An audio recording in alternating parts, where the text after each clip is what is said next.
I would like us to start this afternoon session with one goal. And that will be, what's one thing you hope to take away from this conference that will help you make a positive impact in the Sahel region? I'd like us to think about it and see by the end of our deliberations here, if you'll be able to discover one thing that you would like to take home with that will make you make better impact in the Sahel. And on that note, I would like to call, the next session we're having is Rebuilding Trust, Strong Institutions, and Transformational Leadership in the Sahel. This session will explore the pivotal role of public trust in reimagining governance in the Sahel, anchored in the interplay between traditional leadership systems and contemporary governance models. We hope that all of us gathered here will reflect on how responsive and impact-driven state-citizen relations can drive development, justice. I remember the SG Ma talking about justice, justice, justice. Yes, so we hope that during this panel session, participants will reflect on how responsive and impact-driven state-citizen relationship can drive development, the big J, which is justice, peace, and of course, long-term stability in the region.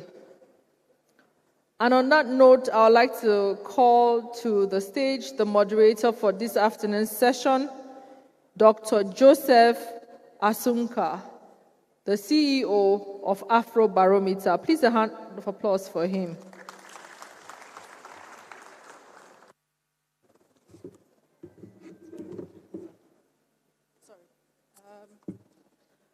Sorry, one more thing. We have a lost item for somebody, a piece of jewelry. If you've lost something, please meet me.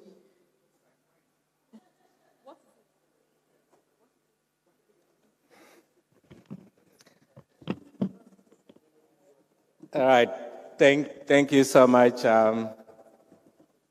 Madam Facilitators and Moderators for this session. Excellencies, ladies and gentlemen, when this session was put before lunch, my first instinct was, okay, this is a panel that is supposed to sit between people and their lunch. And you all know a hungry person is an angry person, so I was really worried about that monster that could come in to bite us if we were to sit here forever. But fortunately, it has been pushed to after lunch, so I think everybody has eaten, so it does seem like that monster has been tamed. But now I'm just realizing that another monster has been awoken, the temptation to sleep. And I realized that monster could actually be more dangerous than the hunger monster. So I had hoped that I would have wished that I faced the first monster in the first place. But of course, as if you're tempted to sleep, since this event is being broadcast live and streamed live, just remember that somebody outside there in the world might be watching you. So please, that is not a threat. It's just a caution that somebody out there may be watching. All right, so welcome to this afternoon's session. As the facilitators indicated, this is going to be about citizen trust and the ways in which citizen trust can be built as a mechanism for promoting and fostering social cohesion across the Sahel, but also generally across the Africa, the continent. My name is Joseph Asunka. I am the CEO of Afrobarometer.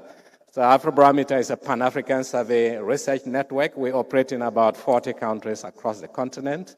It was nice to hear some of the data that we have, the statistics being cited earlier this morning during the high-level panel here, talking about citizen trust, especially in the Sahel, where it is getting low, and where citizens are beginning to be disillusioned about the direction in which their countries are going. So thank you so much, Ezekiel, for making those citations. So some of the remarks we're going to hear from here is going to be about citizen trust. And as the moderators and previous panels have started, we want to focus on what we can do, not the problems. All right, so on that note, I'm going to invite the panelists up here. We have 4 panelists, and then we'll have a scene setter. But because we are running so late, I'm going to moderate this session and keep it to no more than 45 minutes. So I hope you'll bear with me. Panelists, as you come up, I'm likely to be a bit rude in interrupting you. So when I'm rude, I'm not just rude to you. I want us to at least see if we can gain back some of the time that we have lost. So thank you so much. So let me invite out here my 4 panelists, starting with Christopher Fumio. If you can join us here. And thank you so much for making the time. A hand of applause for him. I want to invite up here Ms. Huguet Dosa. If you are in here, please join us at the panel. And then I want to have Mrs. Patamaneba Irene Kampauri. If you are here, please join us. And I want to have Bukar Atiaye on the panel. If you are here, please join us. And last but not the least, Thomas Ouedraogo, who is the Executive Secretary of the Center for Democratic Governance in Burkina Faso. Please join us. All right. So, Your Excellency, Madam, I know the previous panel you were only one person, so this time at least we have more than one woman on the panel, and I think we should be proud about that. I hope that next time we'll have even more. All right. So thank you all so much. What I'm going to do is I'm not necessarily going to introduce the panelists. I'm going to have Chris first give us a scene setter. He will set the scene in terms of the role of citizen trust in development, especially across the Sahel region. And then I'll ask the rest of the panelists a few questions. And if there's time, and that means if we do not exhaust the 45 minutes, I'll turn to you people for just maybe 1 or 2 questions, and then we'll conclude from there. All right, so before we go, what I'm going to do is usually when I have panelists, I want people to relate with them on a personal level. So I'm going to ask each of the panelists to tell me one fun fact about themselves that most people in this room will not know. And so I'm going to start from the far right. If you can just tell me a fun fact about yourself that most people in this room will not know. Hopefully they will carry it from here. So I'll start from the far end.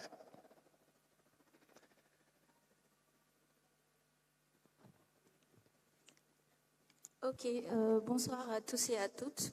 Je suis ravie d'être parmi vous ce soir. Je suis Patasmaneva Irene Compaoré, présidente de l'association Les Amazones de la démocratie du Burkina Faso. Et dire quelque chose sur moi que les gens pourront emporter, je dirais que je suis la seule mère au monde qui a des enfants plus âgés qu'elle. Je m'explique. Mes collaborateurs trouvent que je suis le prototype de la mère africaine. Quand je travaille, quand il faut crier, je crie. Quand il faut hurler, je hurle. Souvent, je tape. Mais quand il faut conseiller, je suis aussi là pour conseiller et pour accompagner. Merci beaucoup. C'est ce que je peux dire sur moi. Merci beaucoup. Merci beaucoup. All right. I hope most people will take that away as something. So, Chris, anything we don't know about you? Good afternoon, everyone. My name is Chris Fomunyo, and I work for the National Democratic Institute. The one thing that many people may not know about me is that I'm the first son in a family of about 15 children. Thank you. All right, great. So, and which number are you from the 15? Bonsoir à toutes et à tous. Vas-y, oui. Je suis Huguette Aplogan, épouse d'Ossa. Je suis la présidente du réseau des femmes leaders africaines, le chapitre du Bénin. Et mes collègues de l'Afrique de l'Ouest, nous travaillons ensemble. Je suis celle dont le potentiel peut aider les autres femmes à lever les montagnes. Voilà ce que je voudrais qu'on retienne de moi. Merci beaucoup. Merci, merci beaucoup. All right, last but not least, yes.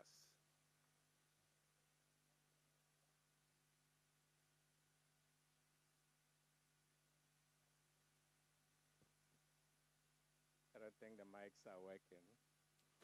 Good afternoon, everyone. My name is Bukar Mohammed Atiaye.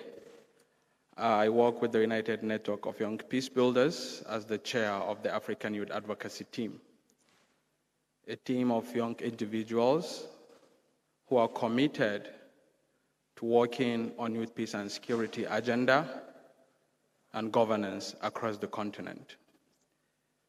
One fun fact about me is that whenever I go to the field, there is a certain welcome they give us where they prefer a sort of water with some greens and they give us to drink just to break the ice. Whenever I drink that, my stomach gets upset actually. So I always go with my medication. I will drink and I will take the medication. All right. Okay. Thank you. Thank you all so much for that. So, Chris, I'm going to unfortunately give you 5 minutes to set the scene for us, and then the rest of us will come in. So, thank you so much, Chris, and take it from here. So, thank you very much, moderator, for the kind words of introduction. And as a scene setter, dans le micro. Mike, rappelez dans le micro, s'il vous plaît. The light is on. Can you hear me now? Okay, thank you very much. You know, the francophone said... On vous entend très mal. Le micro... So I just utilisez le micro, voilà. Le micro... Delve into more details on some of the subject matters.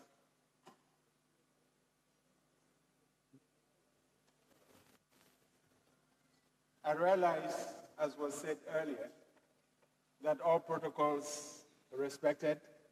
Your Excellency, I still would like to acknowledge your leadership, not just in the Sahel, not just in Nigeria, across the entire continent of Africa. It's contrary to the accomplishments, the wonderful accomplishments that we've seen in the Sahel in the past 2 or 3 decades. There was a time, if I just take the example of Mali, there was a time when Mali was being tutored for its democratic credentials.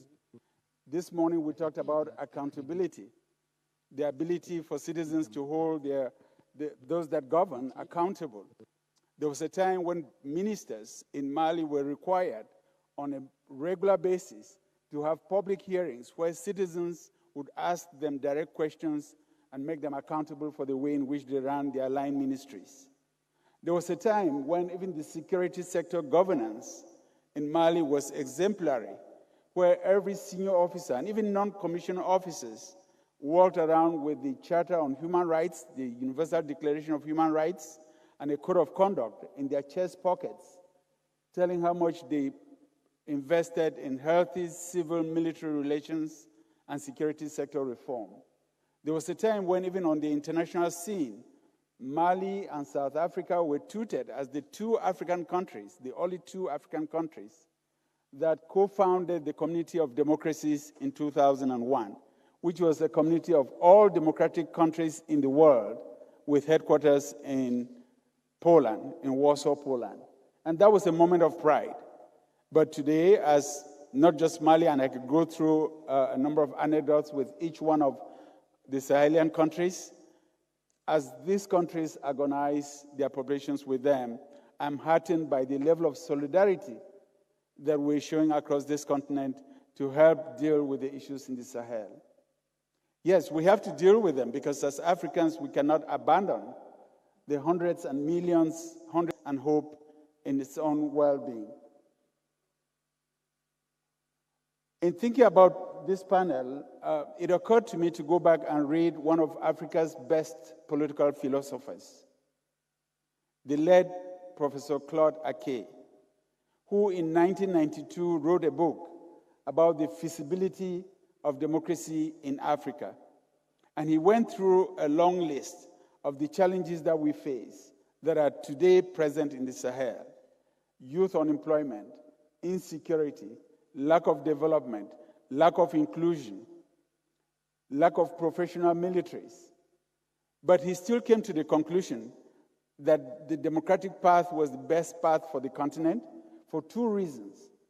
One, he described it as the second independence, because historically, we Africans have always aspired for more freedom, for more liberty, for more voice, for the ability to govern ourselves. That's why our parents and grandparents fought for independence.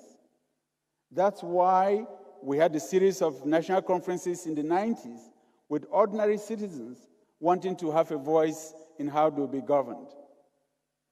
He also stated that it was a moment of self-affirmation for ordinary citizens because it gave them the opportunity to be able to sit around the table, request to sit at the table, and have their voices counted.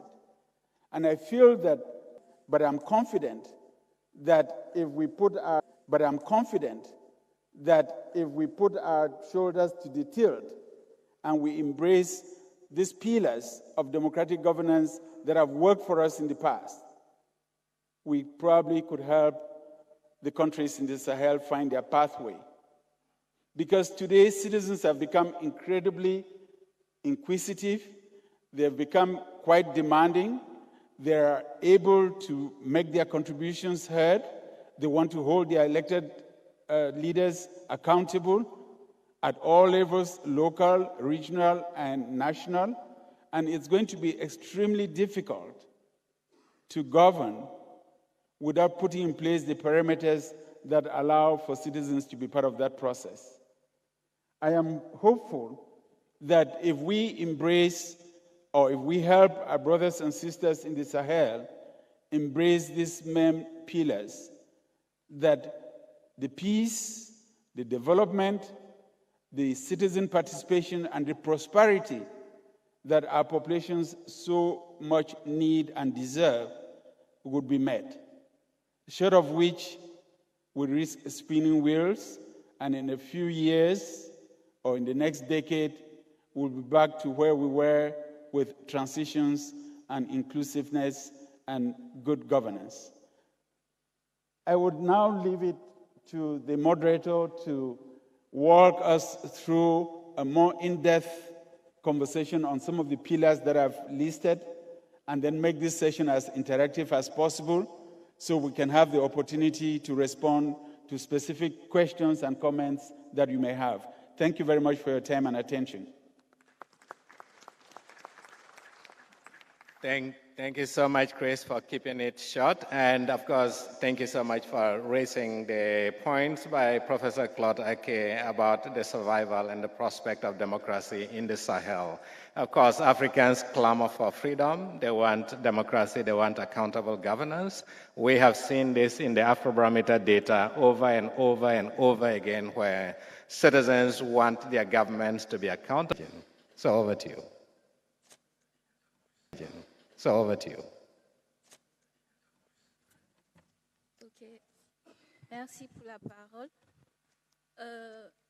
Comme réussite, on peut évoquer le fait d'avoir déjà réussi de mettre en place un espace sécurisé où des jeunes filles âgées de 18 à 35 ans peuvent s'exprimer librement et parler d'enjeux. C'est bon? Ok. Donc, je disais que nous avons réussi à mettre en place un espace sécurisé où, entre jeunes filles, nous pouvons discuter d'enjeux qui nous tiennent à cœur, tels que défendre les droits de l'homme, lutter contre les violences basées sur le genre et surtout œuvrer et promouvoir le renforcement de la démocratie dans notre pays. Les leçons apprises au cours des différentes sections de formation que nous avons, des sorties sur terrain, nous avons compris que la démocratie, ce n'est pas seulement les discours au niveau des tribunes ou la rédaction des textes. La démocratie, c'est porter comment je vais dire ça? La démocratie, c'est prendre en compte les assertions des peuples. Et la démocratie, c'est aussi considérer les dires de ces personnes marginalisées. Et nous, dans nos démarches, nous faisons l'effort d'écouter les autres et d'aller vers les acteurs étatiques de nos pays, d'aller vers les institutions pour prendre des enseignements, mais aussi les rapporter ce que les communautés de base nous donnent, ce que les communautés de base nous confient. Donc, c'est ce que je peux dire à ce niveau. Merci.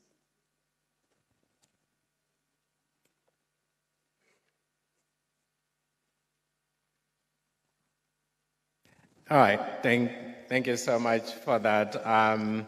Of course, you've just spoken about the role of women and especially young women in advancing democracy. I do think, having leaders listen, especially to young women and young people like yourselves in the country is key to that. And I want now to turn to you, Madam, to talk about the women's movement and the role of women in peace building and also the consolidation, or at least the reenactment and ability to advance democratic governance. You have this project that you have fought to promote good governance, democracy across the West Africa region. And I want to hear from you what you think the role of women is in advancing peace and security, or at least restoring peace and security to the region. Ces 6 piliers, il y a 2 dont je vais parler aujourd'hui. Il s'agit de la paix et la sécurité, pour lesquels nous sommes venus nous rassembler pour réfléchir et trouver des solutions. La deuxième chose, c'est par rapport aux femmes rurales. Et je me réjouis que le panel qui est passé avant nous, il y a un éminent ancien ministre qui a bien voulu parler au nom des femmes, et Madame la vice-présidente de la Gambie également qui est revenue là-dessus. Et je voudrais dire que Aouline, le réseau des femmes leaders africaines, avec ses 6 piliers, travaille énormément sur des questions de paix et de sécurité. Déjà 39 chapitres sur tout le continent pour porter la voix des femmes. Et également, demain, le 31, qui est la journée de la femme africaine, nous lançons un grand processus à Addis Abeba par rapport à une femme, un arbre, puisque ce matin, il a été très bien dit que la désertification est en train de gêner toute l'économie au niveau de notre continent et que si nous avons l'essentiel autour de nous, on pourra créer de la richesse. Et Aouline ne déroge pas à la loi. Aouline est en train de faire son petit bonhomme de chemin. Je reviens sur ce que nous faisons pour que la démocratie soit une réalité dans nos différents pays. Je voudrais dire que les femmes jouent leur partition. Mais elles ne peuvent pas jouer leur partition tant qu'elles ne sont pas autour de la table de discussion avec les dirigeants, tant qu'elles ne sont pas impliquées dans les différentes actions qui doivent être menées dans les différents États. Voilà pourquoi il faut le renforcement des capacités. Donc nous partons de là déjà pour leur donner les armes qu'il faut pour qu'elles puissent s'asseoir autour de la table avec les dirigeants. Nous leur donnons également ce qu'il faut pour qu'elles puissent dialoguer aisément avec les dirigeants, que ce soit au niveau de la base comme au niveau étatique. Et nous faisons tout pour mener un plaidoyer autour de la masculinité positive, qui est ce processus qui désormais pourrait permettre aux hommes qui nous accompagnent déjà, les he-for-she, qui nous accompagnent déjà, à pouvoir parler aux autres hommes pour porter les femmes afin que les violences diminuent et que nous puissions de façon aisée porter le mouvement féminin. La démocratie demande les hommes et les femmes. Quel pays peut avancer si seuls les hommes sont autour d'une table? Seules les femmes peuvent porter la voix des femmes et elles maîtrisent mieux les problèmes que vivent leurs consoeurs. Et voilà pourquoi les questions que vous nous posez touchent essentiellement ce que les femmes elles-mêmes doivent faire pour pouvoir rester dans ces arènes et pouvoir porter leurs sœurs. Nous reconnaissons que ce n'est pas facile. Avec les violences basées sur le genre, elles essaient de se résigner. Mais nous leur donnons le courage qu'il faut pour qu'elles puissent avancer.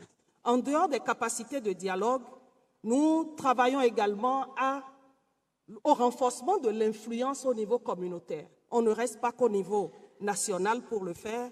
Les femmes sont souvent ces premières touchées par les conflits.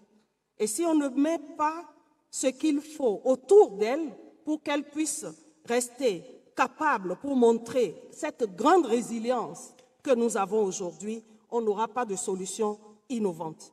Qu'est-ce qu'il faut faire encore pour renforcer la résolution des conflits? Il faut également leur permettre de maîtriser les différentes résolutions, particulièrement la 1325 et la 2240, qui sont en ville, qui mènent la lutte, mais elles doivent également mettre en jeu. Et enfin, je dirais, soutenir les organisations de femmes qui travaillent à promouvoir la paix et la réconciliation dans cette région. Regardons très bien le Sahel, plusieurs pays sont en conflit. Et autour des tables, on ne retrouve que des hommes en train de discuter des questions qui touchent toutes les populations. Notre souhait le plus ardent aujourd'hui, c'est qu'on implique davantage les femmes, qu'on les amène à maîtriser les différentes conventions et les différentes résolutions qui existent et qu'on puisse également renforcer leurs capacités économiques dans les différents pays. Seul le renforcement des capacités économiques pourra donner cette autonomie à la femme et elle pourra également parler d'égal à égal. On ne souhaite pas un bras de fer, mais une femme renforcée, une femme qui a la possibilité de tenir son foyer, une femme qui a la possibilité de rester autour d'une table et discuter avec les dirigeants pourra apporter des solutions viables pour que notre continent puisse tenir. Ce continent qui aujourd'hui regorge de plus de 51% de femmes a besoin de ces bras valides, a besoin de ces femmes qui sont capables et on demandera simplement au He4She d'essayer de convaincre tous les autres hommes à ce qu'on laisse la place à la femme également pour qu'elle puisse s'exprimer. Voilà un peu et des mesures concrètes qu'il faut, je pourrais dire, organiser des dialogues entre les communautés et également entre les dirigeants et les femmes, promouvoir l'éducation à la paix, et ça, les femmes savent très bien le faire, soutenir des initiatives de développement local et créer des réseaux de solidarité. Voilà pourquoi le réseau Aoulin demande à tous les autres réseaux de femmes qui travaillent à pouvoir se donner la main pour qu'on avance sur ces sujets très importants. Une femme dans une nation, c'est un pays qui se porte très bien. Une femme sur un continent qui travaille, c'est un continent qui doit se tenir. Et une femme qui décide de porter son foyer, c'est un foyer qui est bien portant dans la nation. Merci beaucoup.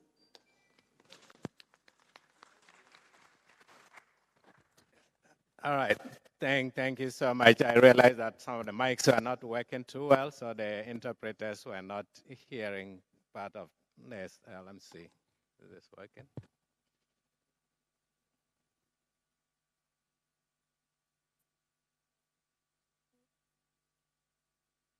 All right.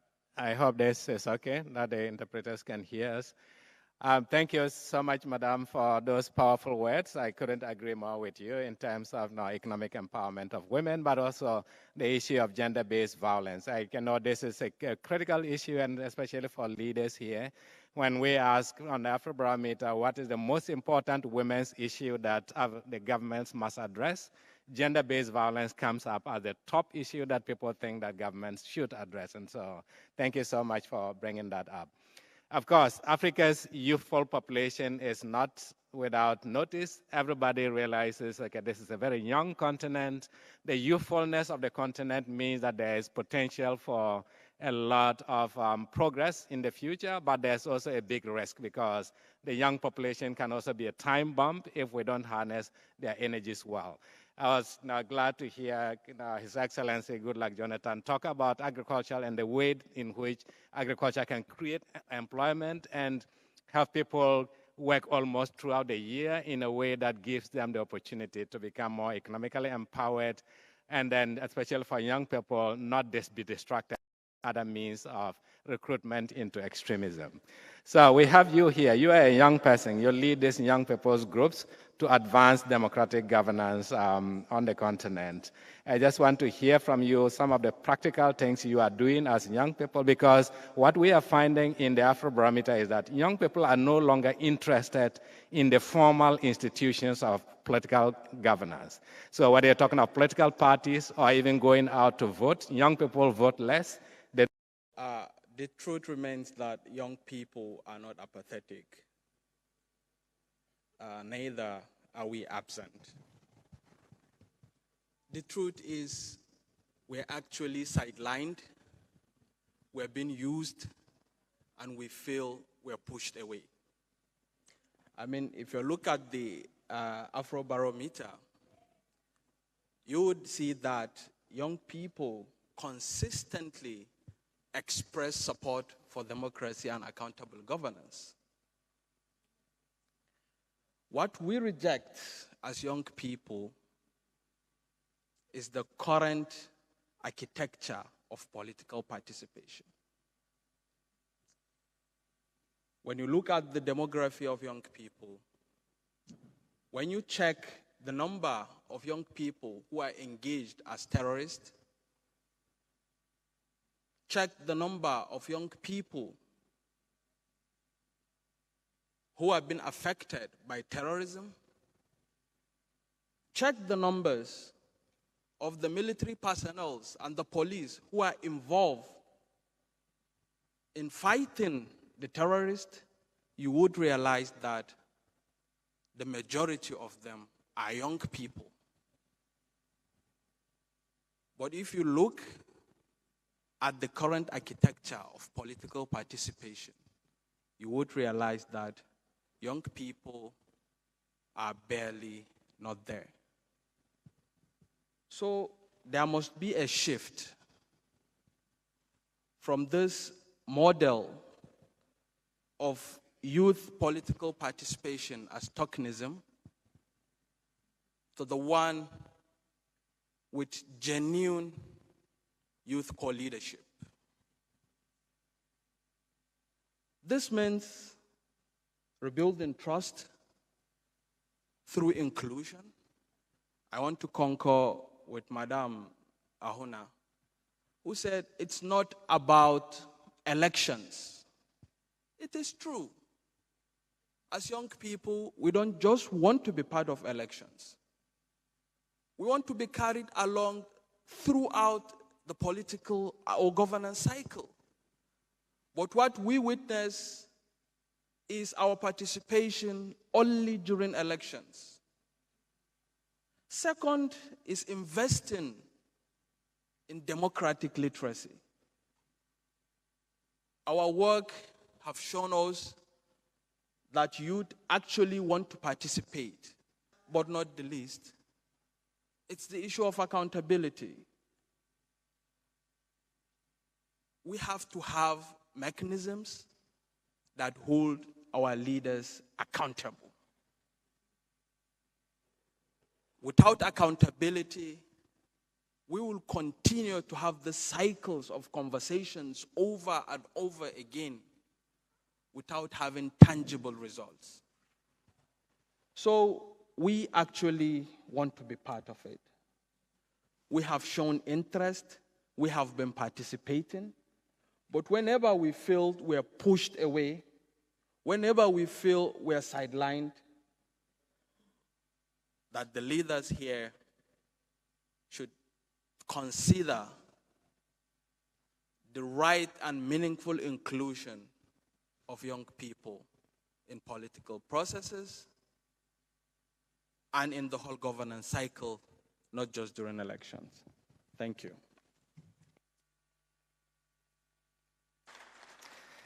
Well, I'm sure the next time you sit here as Mr. President, so we're looking forward to that. Since I promised you, I want to keep this really short. And of course, yeah, please, if you want to give him a round of applause, I'm sure that's Mr. President for you in the future. So thank you so much for your input. Since I said I wanted to keep this short, what I'm going to do is now to go back to my panelists to just ask you the question that the moderators asked, and how that's going to influence the work you do. And I'm going to ask the same question to all the panelists, so get ready. One thing you are taking away from this event. My one takeaway would be that we need to help the stakeholders in the Sahel, our brothers and sisters in the Sahel, understand that the definition of peace cannot be limited to what is achievable through kinetic means. That the achievement of peace is an inclusive process that involves political parties, because they are the ones that create room of renewed engagement with measures of renewed engagement with major stakeholders in the Sahel. I would really value an opportunity for each of the countries to co-host with the Goodluck Jonathan Foundation similar deliberations as we're going to have here in Banjul for 2 days, with stakeholders across the board in their own countries, to hear directly from citizens how much these citizens want to contribute to the bringing about of peace. Thank you. Thank you so much for that. Thank you. Yes. So I got to Madam Marine, one thing you're taking away from this conference.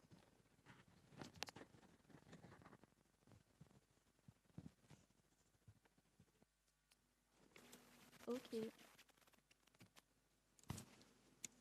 J'espère qu'on m'entend. Merci pour la parole. Ce que j'espère emmener, ça pourrait paraître comme une répétition, mais c'est de l'espoir.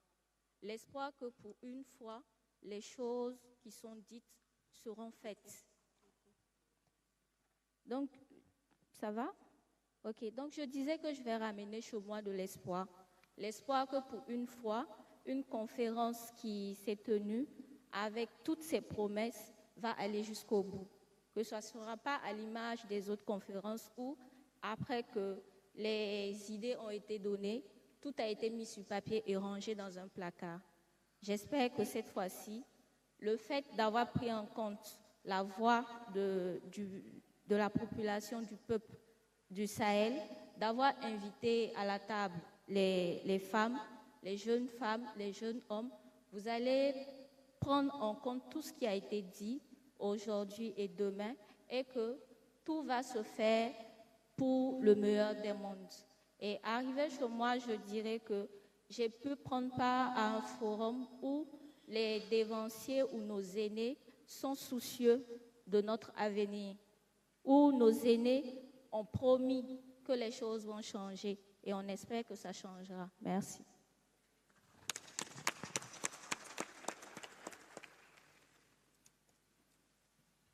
Merci beaucoup.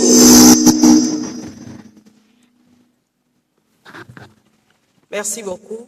Je voudrais repartir de cette conférence en m'assurant que les sommités devant qui nous avons pu présenter les problèmes que vivent les femmes vont tout faire désormais pour que les plans d'action nationaux sur les différentes résolutions qui sont élaborées puissent avoir des budgets pour être exécutés, notamment le plan d'action, le deuxième round du plan d'action de la résolution 1325 et Codex.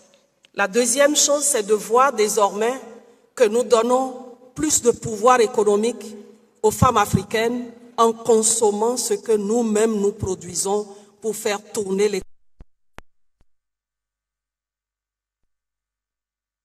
Et enfin, voir que désormais, les femmes sont plus associées aux différentes discussions qui se font et que notre plaidoyer est porté et entendu pour que plus de femmes prennent de responsabilités et se retrouvent autour de la table de discussion avec les dirigeants. Je vous remercie.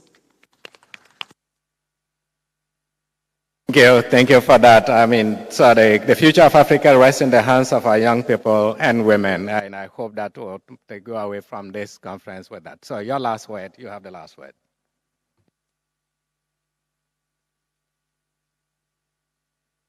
Once again, so what I would say is that contrary to what a lot of people want to be included, is that by inclusion, we actually do not say we want the elders away. We want the elders to be there to support us and to guide us with their wisdom and experience. So all we're asking for is just to be recognized as equal partners. I thank you so much. All right. On that note, that's really a good point to end this conversation. I do think that for political institutions and political parties that often would have women's wing and youth wing, and sometimes I ask myself, so where are the men's wing? If you have a women's wing and you have a youth wing, why is the men the default for political leadership? But as this young man has said, they want to be part of the discussion, they want to be part of the conversation, as opposed to being sidelined to a youth wing or to a woman. Has given you something to take away. So if we can give one more last round of applause to our panelists. Thank you so much, panelists, for this. I promise to keep this short. I hope I did. So thank you to the moderators, and we look forward to the next panel. Thank you all so much. A group photo, please. Photographers.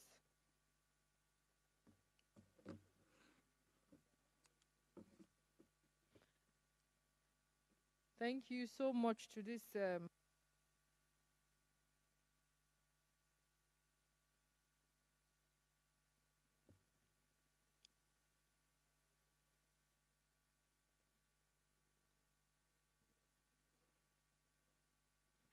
Thank you. A round of applause for them as they make their way back to the auditorium.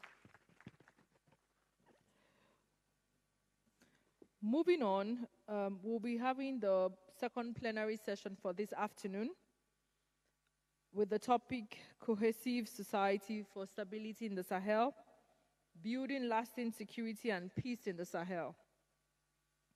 This session will examine the state of peace and security in the Sahel. Earlier on today, His Excellency had said, that's His Excellency Dr. Goodluck Jonathan, had said the way out of this mess was to create wealth. And you and I know that there can be no prosperity in the sub-region. There can be no dividends of democracy in the sub-region, or rather in the Sahel, without peace and stability.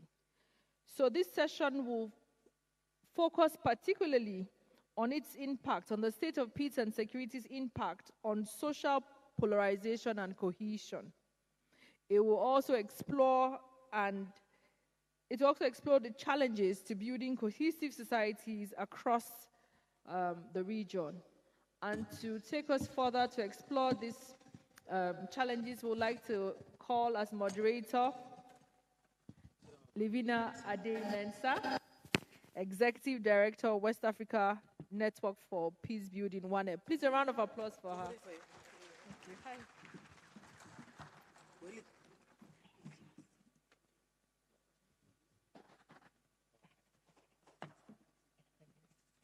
Thank you very much. Good afternoon, Excellencies. Borrow from the previous moderator in establishing that you will have to forgive me for cutting in if panelists, you go beyond a certain time limit. Our time has been cut short. Our time has been reduced significantly. So we just have 45 minutes. Thank you. We just have 45 minutes. It's really a privilege to welcome you to this session. I think from this morning, it's been laid out very clearly that the Sahel stands at a crossroads And therefore, fostering cohesive society for stability and peace is key, and also helps us to begin to look at some of the positive narratives that are emerging. And I particularly also want to refer to some of the positive narratives that we heard from Her Excellency Ahuna this morning. I think our panel brings a unique and influential sense of experience.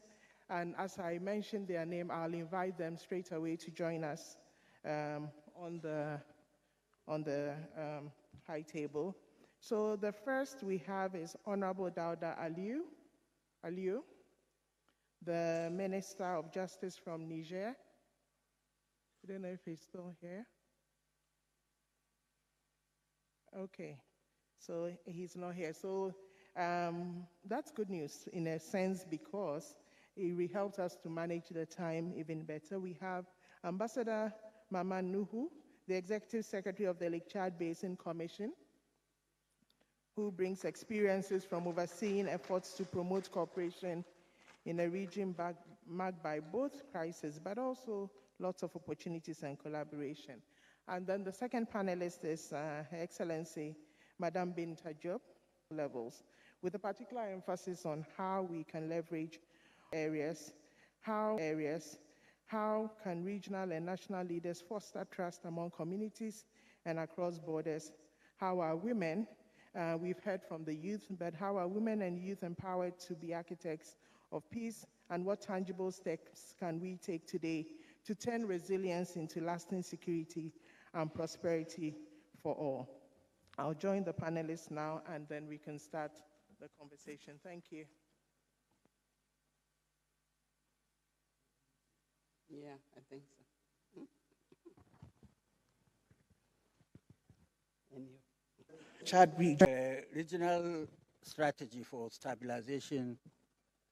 Regional strategy for stabilization, recovery, and resilience of the areas of the Lake Chad Basin, which is affected by Boko Haram insurgency, is actually the flagship of Lake Chad Basin Commission's intervention to restore social cohesion in the affected area.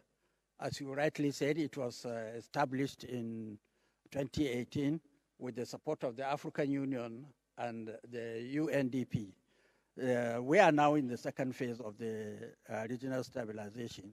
The first phase, which lasted from 2018 to 2024, had 9 pillars of intervention and 40 strategic objectives, which have been fully implemented by our partners. The Lake Chad Basin Commission is not an implementing partner. We facilitated it. It was our partners like the UNDP, the World Bank, and the Africa Development Bank that implemented the project. The UNDP, for example, implemented its regional stability as a sanctuary for affected Boko Haram because it is softer on the other side than on the side of the other area. So as I said, the UNDP's regional stabilization facility focused on building trust between communities and the governments, and laying the foundations for recovery, peace building, and development in the affected areas. In addition to the part of it that was implemented by the UNDP, through the Lake Chad region, implemented part of it through a program we call Program for the Support and Socio-Economic Reintegration of Vulnerable Groups in the Lake Chad area, Passebalt. Now, as part of the implementation of as part of the implementation of regional stabilization strategy, we set up for the first time the Lake Chad Governors Forum. It was a missing link in the structure of the Lake Chad Basin Commission. We have a summit of heads of states, we have a council of ministers, but what was missing was a governors forum where the governors of the 8 affected provinces would meet, discuss horizontally, exchange ideas, and move forward. And it worked very, very well. Thank you. Very much. I think there are lots of lessons from that we will come back to. But I just wanted to, as you mentioned the pillars, I know one of the pillars had also focused on women, and that were used within the example that Ambassador Nuh has given as offering an opportunity to really advance the engagement and participation of women.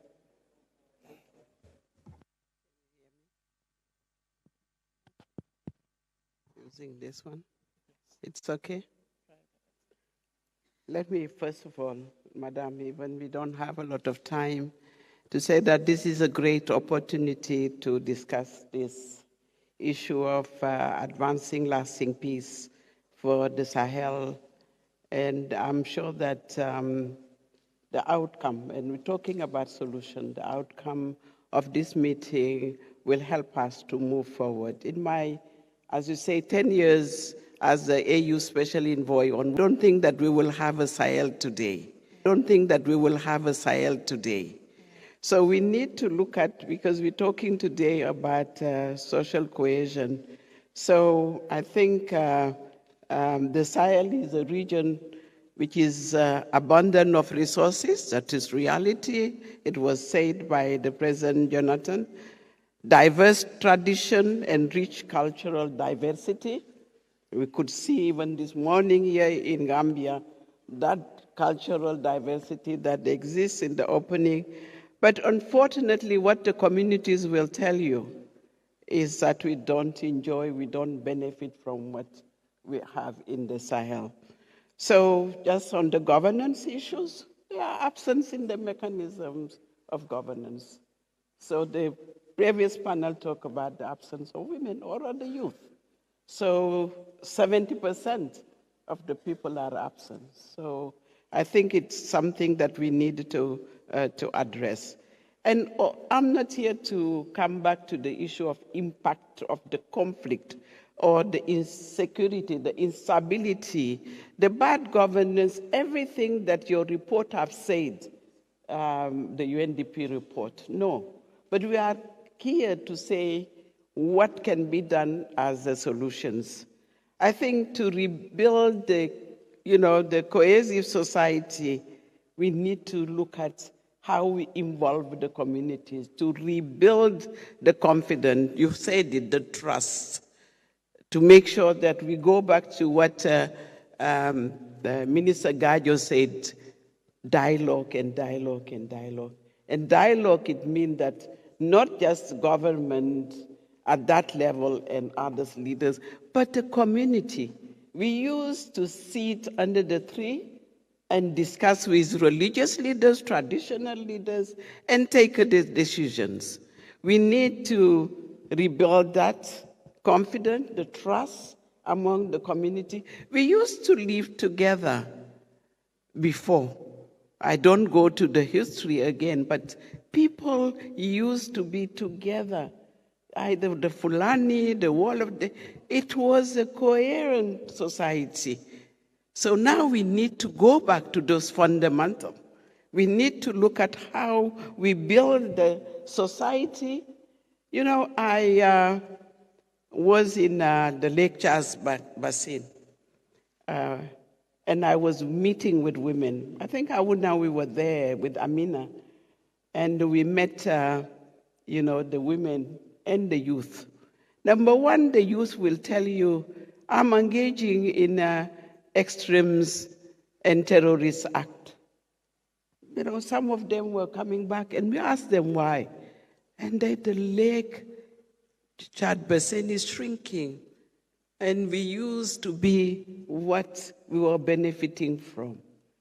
So we need to look at that. Why, how do we prevent that from happening in the degradation of the environment, number one.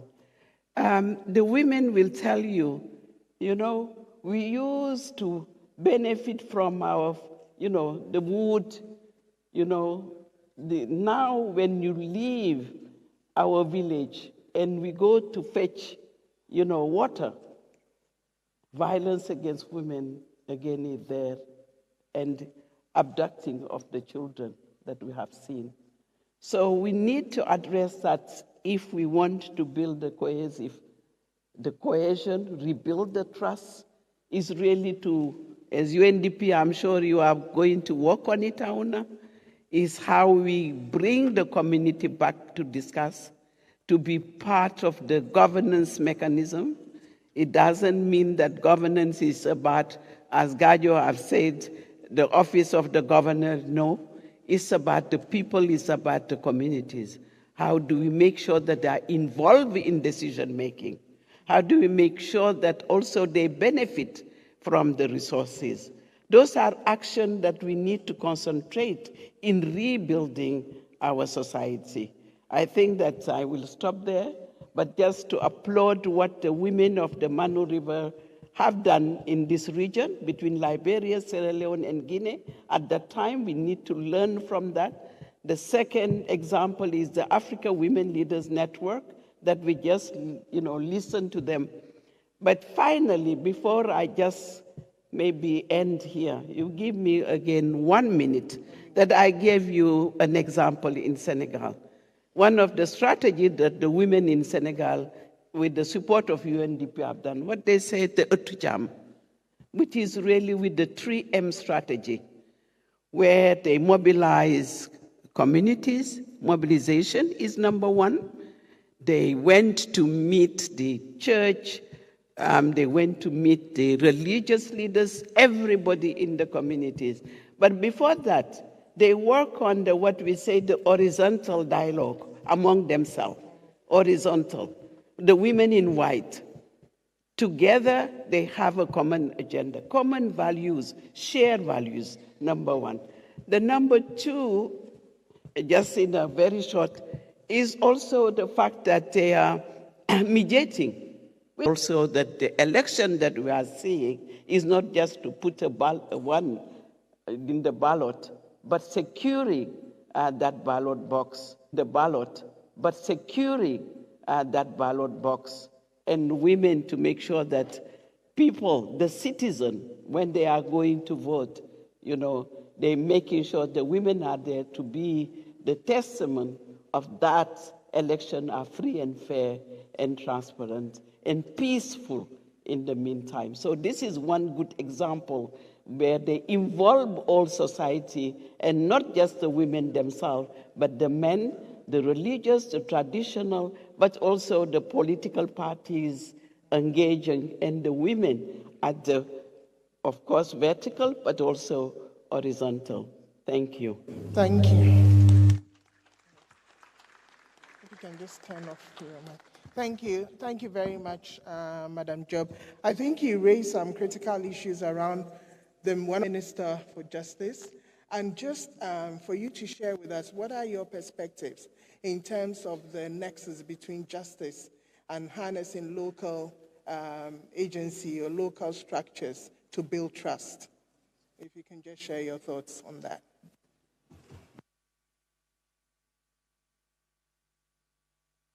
Thank you.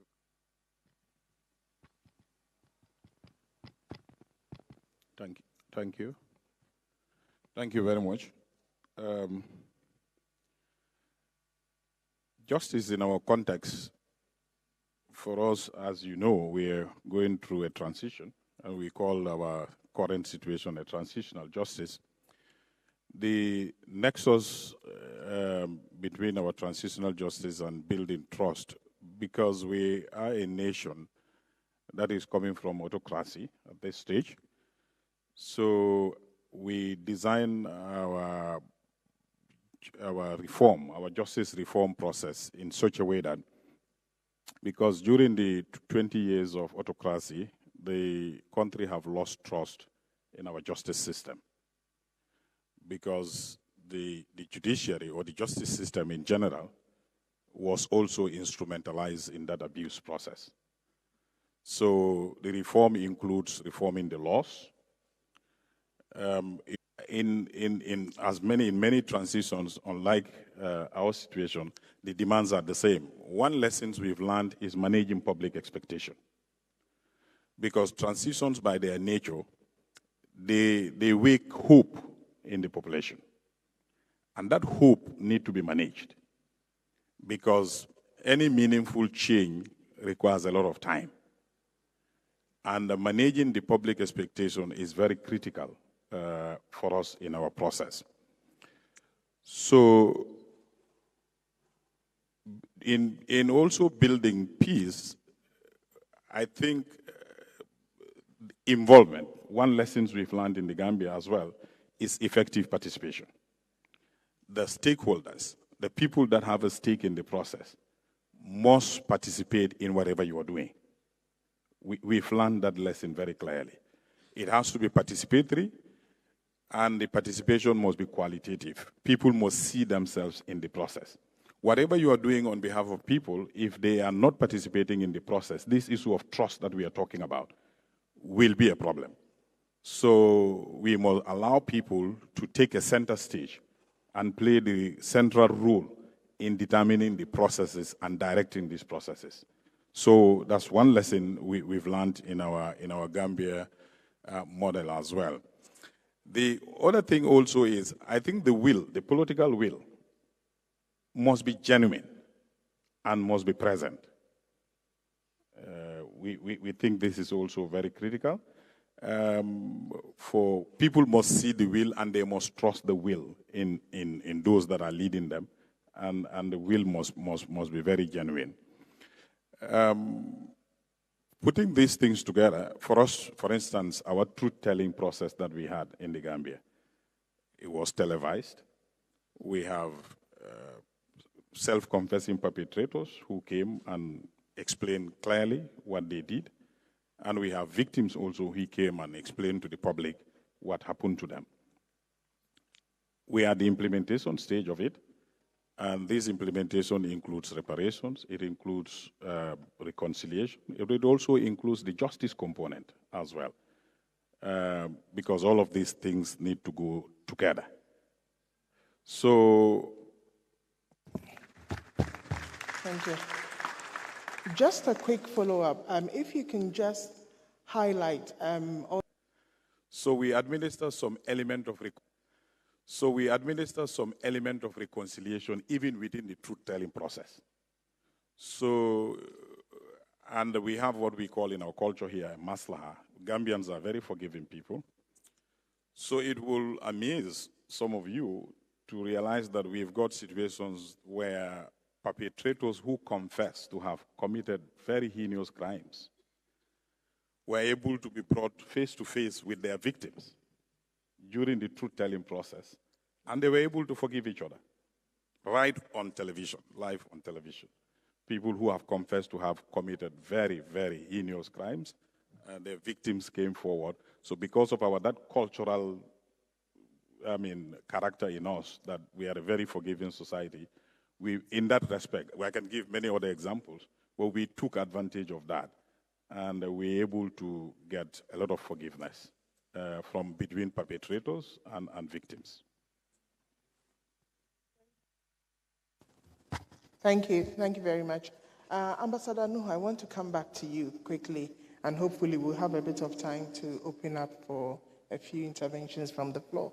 But if you can share with us very quickly 2 key lessons that, from the work and the partnership between the Commission and UNDP that you want to share, that we can use in terms of also building social cohesion in the Sahel.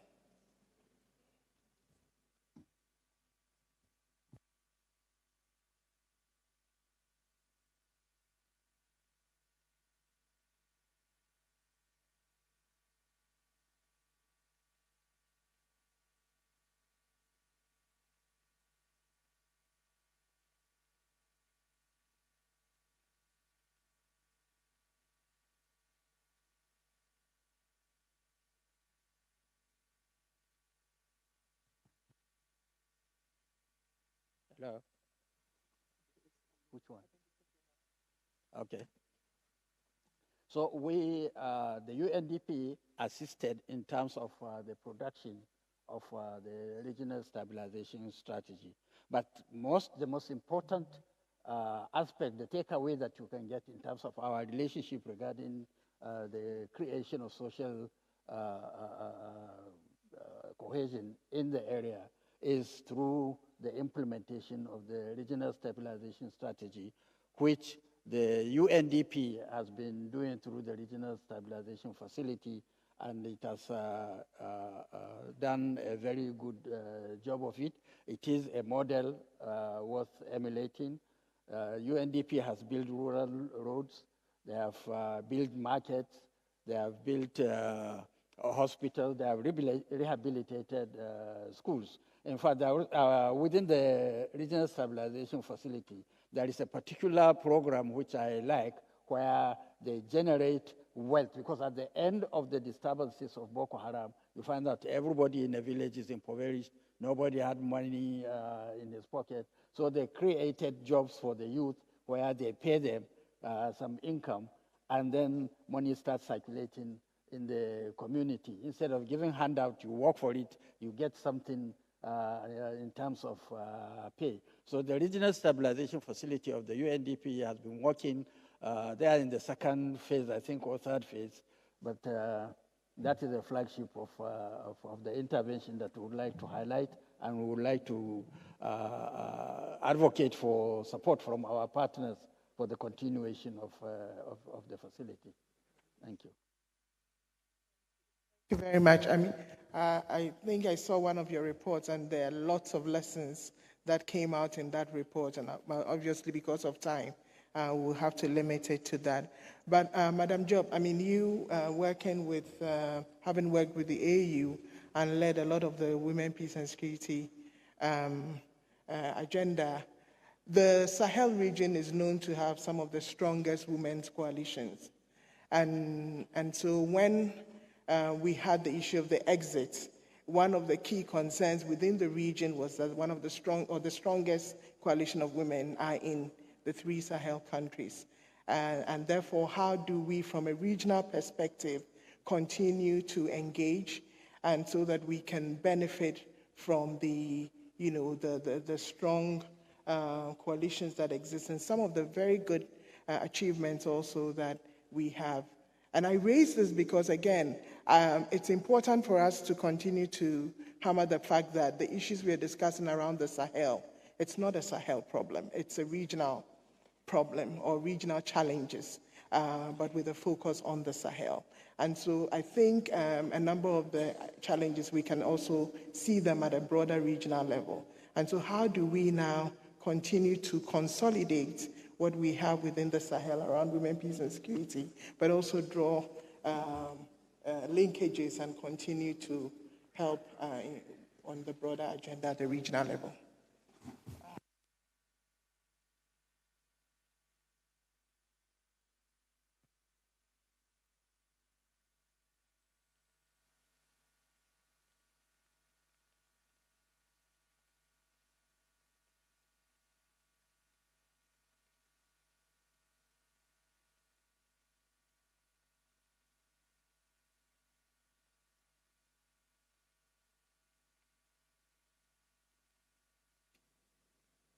C'est bon?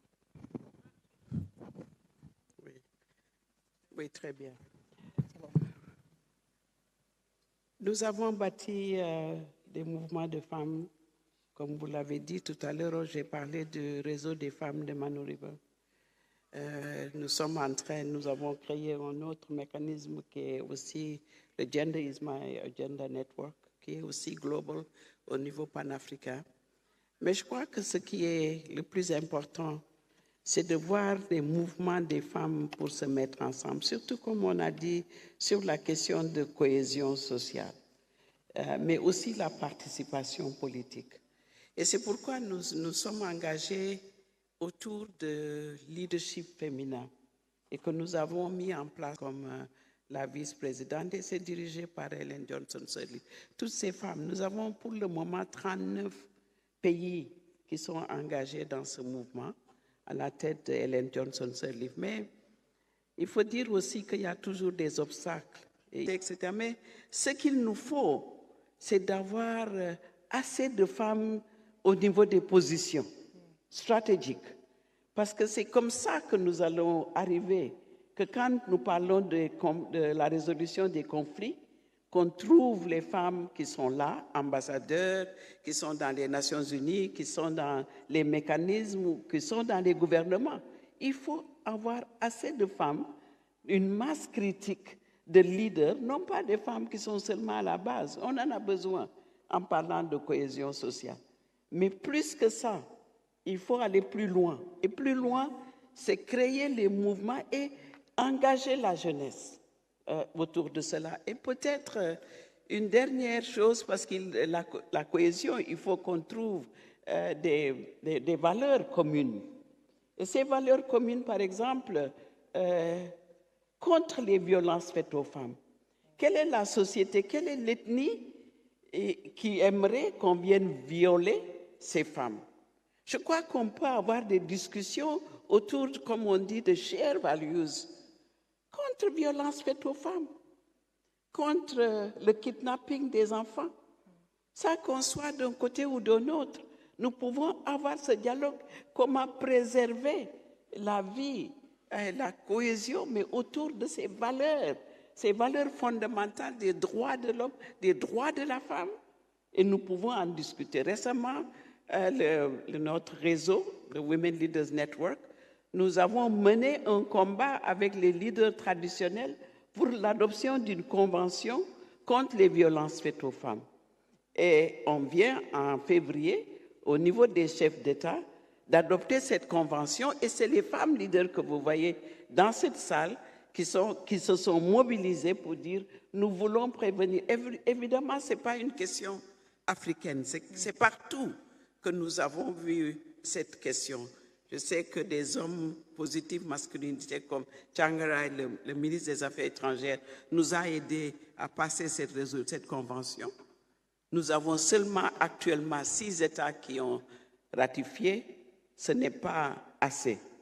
Nous voulons tous les États. Et ça, c'est des valeurs que nous devons maintenir et protéger par rapport à la jeunesse. Ce que nous faisons en plus de ça, c'est la nouvelle génération. Nous, on a fait ce qu'on a pu. Ma mère a fait ce qu'elle a pu en se battant contre tout ce qu'on dit, la discrimination, etc. J'ai pris le relais, mais c'est le moment de la jeunesse aussi, des jeunes. C'est pourquoi le dialogue intergénérationnel, nous sommes aussi en train de mettre en place pour que nous puissions, même avec le PNUD, les Nations Unies et l'Union africaine, nous prenons le temps de prendre ces femmes, de discuter avec elles, de leur transmettre notre connaissance en tant que femmes pour cette continuité et faire en sorte aussi de les mentorer, de les coacher et de faire en sorte, pas seulement les femmes et les jeunes filles, mais aussi les garçons.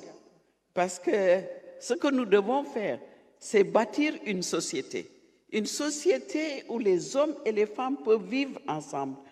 C'est comme ça que ça se passait. La protection des femmes, des filles, l'éducation et tout. Je pense que c'est le moment qu'on rethink. Parce que pour dire on va reconstruire, nous devons nous remettre en cause. Pourquoi on était comme ça avant et pourquoi aujourd'hui nous sommes comme ça? Et qu'est-ce qui peut nous unir maintenant pour que ce qui se passe dans le Sahel n'aille pas plus loin que le Sahel? Et c'est là les fondamentaux que nous devons mettre en place, que nous devons discuter, dismantle ce qui ne va pas, parce qu'il faut avoir le courage de le faire, de dire ça ne va pas, nous remettre en cause et faire en sorte que cette société puisse avancer.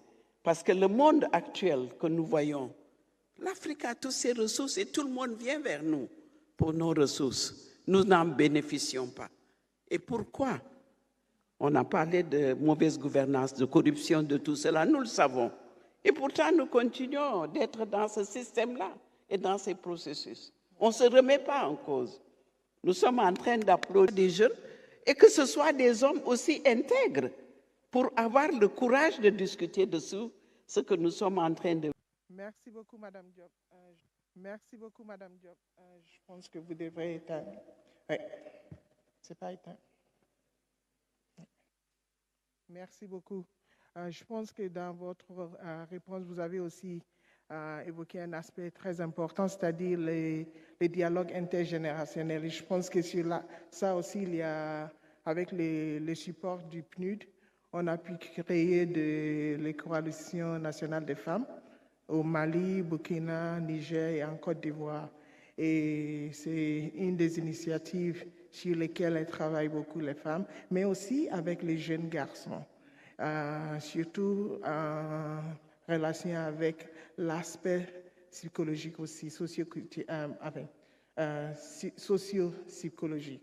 En fait, donc c'est un aspect très important. Bon, maintenant je vais voir avec les organisateurs si on peut prendre 2 ou 3 interventions.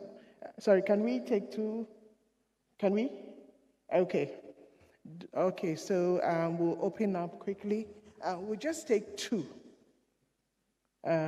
If there are any. Yes. Yes. Madam Vice President, please go ahead. Thank you.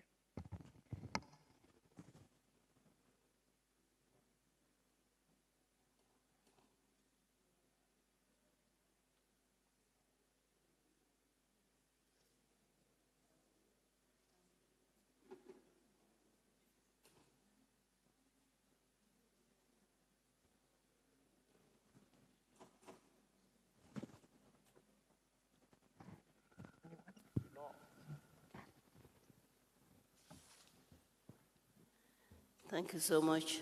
Congratulations to all the panelists. And exceptionally, I would salute my sister, Bineta Job, who has always been the forefront of championing the cause of women. And I always like to say that we always should stand for a cause. If you stand for a cause, then you focus. Today in the Gambia, in the Gambian context, after we are still in the transition, as my son said, the Honorable Minister of Justice, and it is an opportunity, comparatively, if you take it to the context of the Sahel, when everything is broken down, it's an opportunity to rebuild. And in rebuilding, it's opportunity to bring citizens at the epicenter. Because why did it break? The root cause, instead of looking at the symptomatic cause, we look at the root cause of why things broke down. It broke down because citizens had no voice. You know, it was just the central government that did everything, thought for the people and acted for the people. Now, for the context here, our role as women is to ensure that women are considered in terms of participation in all sectors of the economy, politics, and so forth, that they are duly represented. Now, we need to ask a question.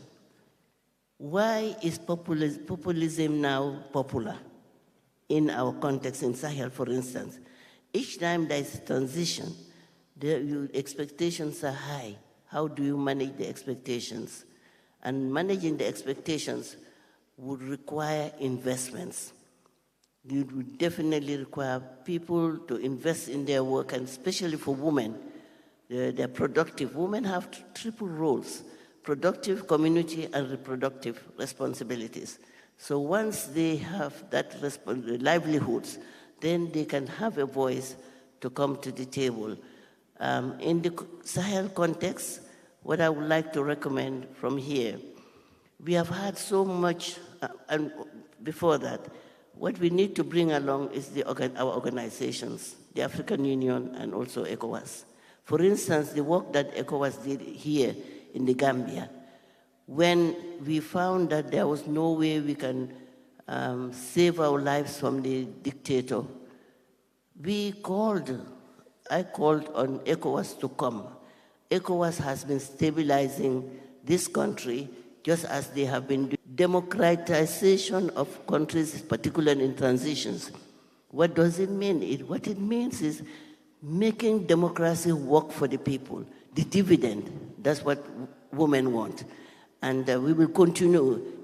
I don't call it a struggle. I call it a responsibility. I'm calling on men and women. There are so many men who are ready to help us, champions. So let's identify those people and really, particularly at the political level, for them to be partners. For instance, I am no longer vice president, but I remain relevant because I know that so many women are behind me, so many daughters are behind me who need me to negotiate, to lobby, and to ensure that what I have, they would have more than that in life. Thank you. Thank you. Thank you very much. Fortunately, I'm told we can't take any more. We need to move to the next session.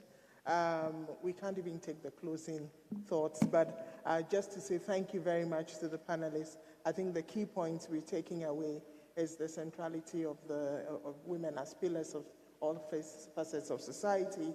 I think it's also the issue about local agency and how we continue to harness that from the examples that have been shared and the multi-stakeholder approaches that help us to really benefit from those local agencies. Thank you very much all. Thank you so much.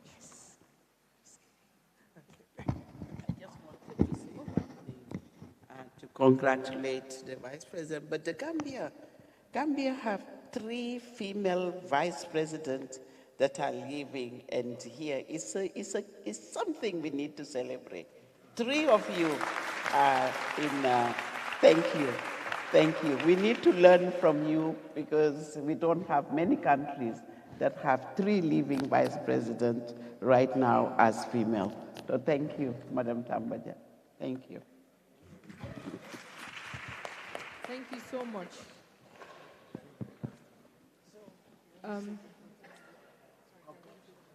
Cameraman, please, can we take a group photo for them and then...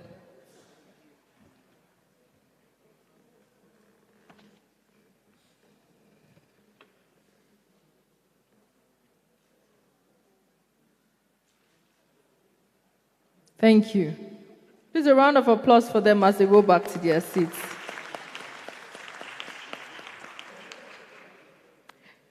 Your Excellencies, distinguished ladies and gentlemen, we have come to the end of today's session. We would like to thank you so much for sitting all through from morning till now. We really appreciate you. Please, a round of applause for yourselves.